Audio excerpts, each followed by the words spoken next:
Assalamualaikum dan salam sejahtera. Laporan Detik Niaga. Malaysia sedia mengukuhkan kerjasama ekonomi dan pelaburan dengan Amerika Syarikat dalam industri baharu. Ini selepas meraih potensi pelaburan mencecah $14.7 bilion daripada gergasi teknologi termasuk Google, Microsoft dan Amazon Web Services.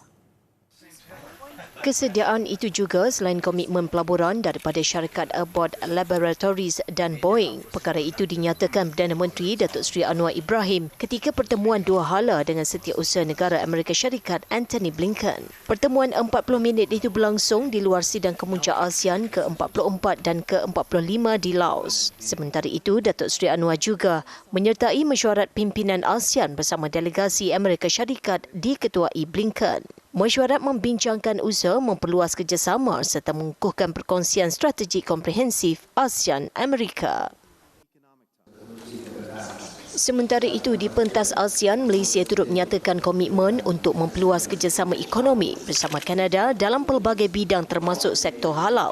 Turut dibincang kerjasama dalam isu keselamatan cyber lanjutan penubuhan pusat kecemerlangan BlackBerry di Cyberjaya Mac lalu. Perkara ini dibincangkan Datuk Seri Anwar dalam satu pertemuan dengan rakan sejawatnya Justin Trudeau. Untuk rekod, perdagangan dua hala Malaysia-Kanada meningkat 41% berbanding tahun lalu. Ia melonjak 25% selepas Kanada menyertai perjanjian komprehensif dan progresif bagi perkongsian Trans-Pasifik CPTPP.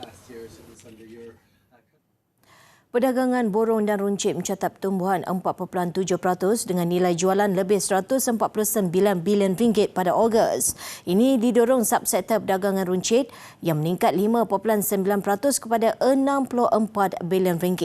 Menurut Jabatan Perangkaan, perdagangan borong berkembang 3.7% kepada RM66.2 bilion.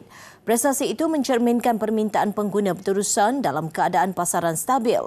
Jualan runcit makanan, minuman dan tembakau turut menunjukkan prestasi baik dengan jualan RM4.1 bilion. Jualan runcit bahan api kenderaan juga stabil, meningkat 5.3% kepada RM6 bilion.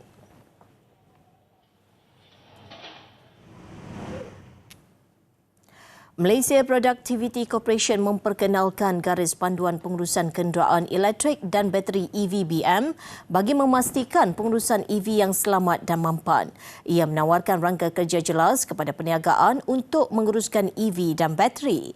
Garis panduan ini merangkumi pengendalian, pengangkutan, pelupusan selain kitar semula EV dan bateri EV. Ini langkah penting dalam mengukuhkan kedudukan Malaysia sebagai hub pembuatan serantau untuk menarik pelaburan teknologi hijau. Teknologi bateri yang berkembang pesat juga membawa cabaran baru yang perlu ditangani untuk memastikan kelestarian dan keselamatan jangka panjang.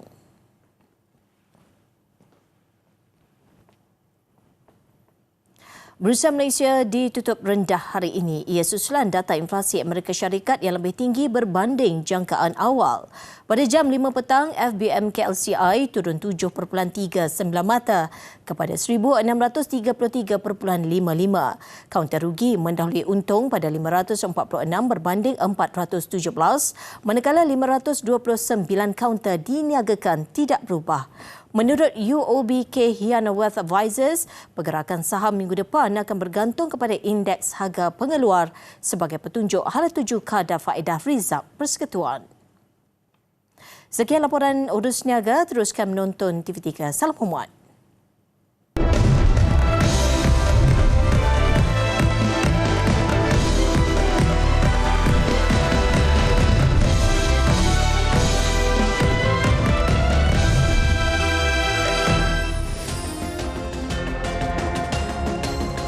Rasuah membinasakan negara. Integriti tiada harga yang setara. Rasuah musuh kepercayaan dan keadilan. Bersama Tan Sri Azam Baki, Ketua Pesuruhjaya Suruhanjaya Pencegahan Rasuah Malaysia SPRM. Soal Rakyat Sabtu ini di TV3.